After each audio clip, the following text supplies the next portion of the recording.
Chapter 21. Violet. Violet made a decision. Mastermind was lying to her. It was the only logical answer. That's what she told herself as Mirage pulled into the secret entrance to Syndrome's place. Mastermind had played with them the way that a cat plays with a mouse before killing it. This was all a big game, and telling Violet her parents might still be alive was part of the trap. Violet had her most prized possession. What choice did Mastermind have but to make her question what she was doing? Violet was Team Syndrome for a reason. He'd helped her get this far. She had to trust she was doing the right thing. When Mirage pulled into the cave, Syndrome was waiting for them downstairs in the carport, flanked by several workers in headgear. He cheered the second he saw the car. "You did it!" He ran to the car door to open it. "I can't believe it, but you did it!" He high-fived Dash. "And you, going rogue, you sly dog." Dash looked worried. "So you're not mad at me?" "Mad?" Syndrome leant down to his level. "You killed it and helped Violet save an invention from a villain. You should be proud of yourself." He looked over at Violet, who still hadn't exited the car. "So where is the nullifier?" Violet stepped out of the car, hesitant to let go of the cube she worked so hard to get. "Right here." Syndrome stopped bouncing and looked at the cube reverently.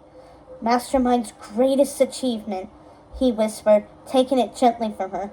"I'd started to wonder if this thing even existed, but here it is." He eyed Violet. "You're sure this is the nullifier?" "Oh, she's sure. Mastermind told her to take it," Dash boasted. "Mastermind told you to take it?" Syndrome repeated, surprised. "Yes," Dash spoke up again, to Violet's annoyance. "She was kind of like, 'Let's see you try to get away.'" Syndrome frowned. Why would Mastermind just hand over her greatest invention? He brought the cube up to eye level. "Do you think this is a fake?" Violet hadn't thought of that. "I don't think so. I think she was bored and wanted a thrill." Syndrome rolled his eyes. "Sounds like something she would do. She misses villain action. She thinks her place is so hard to infiltrate. I wish I could have seen the look on her face when she realized Mr. Incredible and Elastigirl's kids broke in. She was excited. She said she sent us baby gifts when we were born," Dash offered, and Violet shot him daggers. "Wait, she knows you two exist?" Syndrome did a double take. "You didn't tell me that." "Because we didn't know that either," Violet reminded him. "I've never seen her before tonight, and I hope I never see her again." "She trapped us in her office," Dash continued, "and then when Violet blew up a wall with a massive force field so we could get away with the cube, she sent guards after us. They chased us through the halls, and I got to use my dad's old weapons. Shoot, I think I left some at Kari's," he said with a frown. "Kari's?" Syndrome was sounding more and more tense. "The babysitter who watched Jack," Mirage said, speaking of which, Dash was still talking and clearly had Syndrome's ear. "And then, when we tried to get away, we had to go out a window. We thought we were trapped, but Mirage came skidding in across the grass, shooting weapons from the car, and we sped away. It was the best day ever." Violet pulled Jack from the back of the car. He'd started rubbing his eyes on the ride home. She had to get him to bed, but she wanted to talk to Syndrome more. She didn't want to say too much in front of Dash, but she wanted to make sure they used the nullifier right away, before Mastermind had a chance to steal it back. She felt Syndrome clap a hand on her shoulder. "What about you? You haven't said much about this epic getaway." Syndrome's tone was more serious than it had been moments ago. "All okay?" He glanced at Jack in her arms. "Num-num," the baby said, looking at her. "Num-num?" "I'm just ready for all this to be over," Violet admitted, sounding as exhausted as she suddenly felt. She felt like she'd lived 1,000 years in just the last few days. "How long before you'll be ready to help us use that thing?" He peered at the cube closer. "Let's get it upstairs and we can talk." He headed to the lift and the guards and everyone else followed. "Num-num," Jack said louder, overtired and beyond cranky now. "No more num-nums," Violet told him. "You're going to bed." She'd have to explain what happened at Kari's to Syndrome, but she didn't want him getting distracted.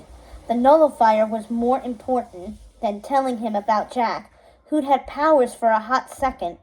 "Num-num," Jack started to screech as the lift doors opened, and then he screamed, his face turning red. Jack, stop! No more num-nums! He's going to explode, Dash said, or turn into a devil. Did you see him do that, Vi? I saw it when I gave him the last biscuit. Syndrome paused. A devil? What are you talking about? I'll explain on the way up. Why don't we go up first? Mirage suggested, eyeing Jack worriedly. And Violet, why don't you and the baby take the next one? Seems like he needs a minute. But if everyone was going to tell Syndrome about Jack, Violet wanted to do it. Mirage is right. That baby is giving me a headache. Come on, Dash, Syndrome agreed, stepping into the lift with the cube. Dash followed, along with Mirage and the guards. Jack was screaming in Violet's ear now, making it hard for her to argue. This was her mom's area of expertise. What did she do in this situation? She held tight to Jack with one hand and dug into her pocket with the other, searching for her mother's note again. Maybe there was something she missed on here about the biscuit issue.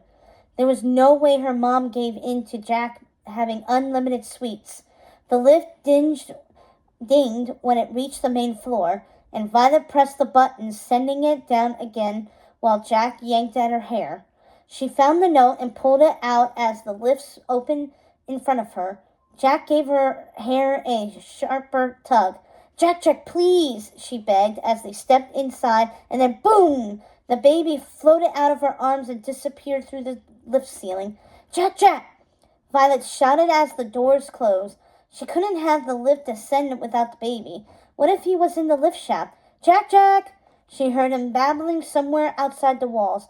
She hit the emergency stop button and the lift went dark. Great. Just great. Jack, I'll give you a num-num. She was clearly no Kari when it came to babysitting.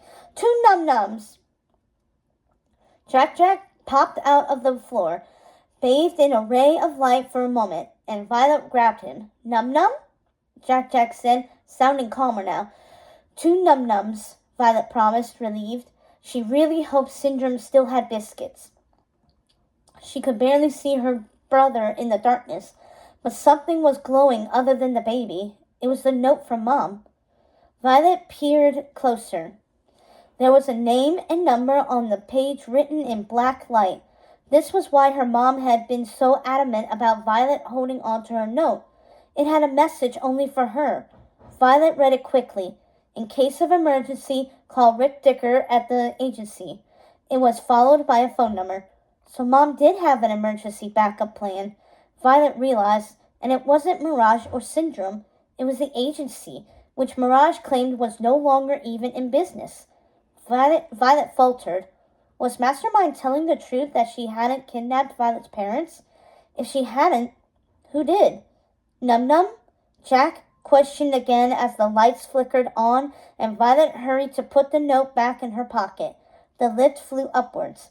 Soon, Violet promised. She tried to understand. If her mom had wanted them to call the agency, why was Mirage's card the one on her dad's desk? Were her parents working for the agency? Or were they working with Mirage and Syndrome? Her thoughts were all jumbled and she couldn't make sense of them. Was Mastermind a true villain, being honest with her that she would never use the nullifier on Mr. Incredible and Elastigirl because she liked sparring with them? So that it could be super versus villain like it had always been for her parents? Then again, who cared what Mastermind wanted? She was still a villain, and they were supers. If they were normal, villains wouldn't be ringing their doorbell anymore. She could keep her brother safe just like Mom wanted. Num-num? Jack asked again. Violet held him tight, as if that would keep him safe from disappearing again. His powers were a problem. All their powers were. It was clear. Giving them up was the right thing to do. But first, Syndrome had some explaining to do.